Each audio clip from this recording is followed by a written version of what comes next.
Welcome back to our channel. Prakash Raj గారు సందర్భం లేకుండా అసందర్భంగా ఒక కాంట్రవర్సీకి తెరలేపారు. అండ్ కేవలం కాంట్రవర్సీ అని మాత్రమే కాదు, ఒక హైప్ క్రియేట్ చేయడం కావచ్చు, లేదంటే ఒక విలన్ రోల్స్ చేసేవాడు. కానీ ఇప్పుడు రియల్ గా హిందూ సంఘాలకి, హిందూ సమాజానికి రియల్ విలన్ ఎవరు అంటే రేపటి నాడు ఫ్యూచర్ లో ప్రకాష్ రాజ్ అని చెప్పే పరిస్థితికి దిగజారు. సో ప్రజెంట్ మనతోటి శివశక్తికి సంబంధించిన కళ్యాణ్ కుమార్ గారు ఉన్నారు, మాట్లాడదాం. అన్న నమస్తే. నమస్తే అమ్మా. ఏంటి జై శ్రీరామ్? వీడు దుర్మార్గుడు. వాడు కేవలం హిందూ సమాజానికి విలన్ మాత్రమే కాదు, వాడు భారతదేశానికి villain. JNU students Umar Khalid, Shamim Imam అనేటటువంటి ఇద్దరు జేఎన్యూ స్టూడెంట్స్ చికెన్ నెక్ అని భారతదేశానికి అస్సాంకి బెంగాల్కి మధ్యలో బార్డర్లో ఉంటుంది. ఆ చికెన్ నెక్ ని కట్ చేసి భారతదేశాన్ని 2 ముక్కలు చేయాలని స్పీచ్లు ఇచ్చి అరెస్ట్ అయి తీహార్ జైల్లో ఉన్నారు. వాళ్ళని విడుదల చేయాలని మాట్లాడుతున్నాడు. వాళ్ళని విడుదల చేసేంత వరకు నా పోరాటం ఆగదు అని ట్విట్టర్లో ట్వీట్లు పెడతారు.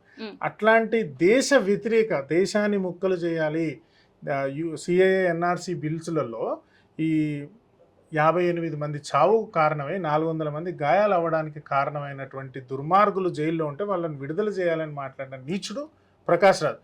ఇట్లాంటి వాడు హిందూ సమాజానికే కాదు భారతదేశానికి వ్యతిరేకం. వీడు హిందువుల్ని పదే పదే, ఇది కాదు ఇది 5వ సందర్భమో 6వ సందర్భమో, లాస్ట్ టైం ఒకసారి అయ్యప్ప గురించి చాలా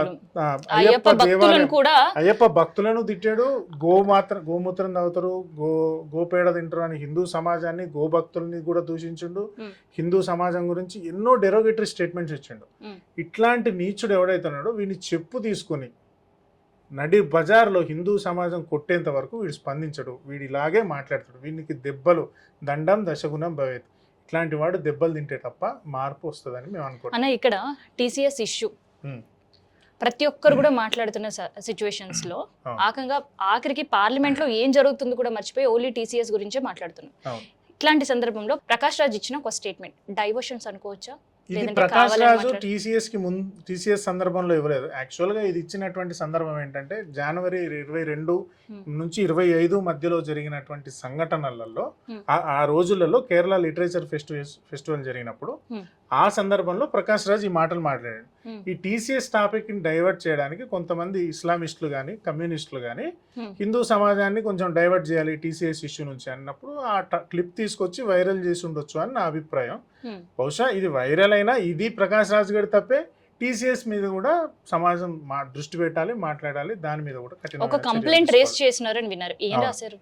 గుంటూరులో శివశక్తి టీం ఆధ్వర్యంలో ప్రకాష్ రాజ్ అనేటటువంటి వాడు ఇచ్చిన డిరోగేటరీ స్టేట్మెంట్, ఇంతకుముందు ఇచ్చినటువంటి డిరోగేటరీ హిందూ సమాజం మీద ఇచ్చిన డిరోగేటరీ స్టేట్మెంట్స్ మీద హ్యాబిచువల్ అఫెండర్ వీడు అనే విషయం మీద శివశక్తి గుంటూరు టీం కంప్లైంట్ ఇచ్చారు. బహుశా అది ఎఫ్ఐఆర్ అవుతుంది, అవ్వకపోయినా కోర్టుకు పోయి కూడా దాన్ని ఎఫ్ఐఆర్ చేయించి వాడి మీద చర్యలు తీసుకునేలా ప్లాన్ చేస్తారు. సో చర్యలు అంటున్నారు. హిందూ సమాజం అంటే కూడా అగ్గిగుండంలో మారే పరిస్థితి, కానీ ఇప్పటి వరకు నో రెస్పాన్స్.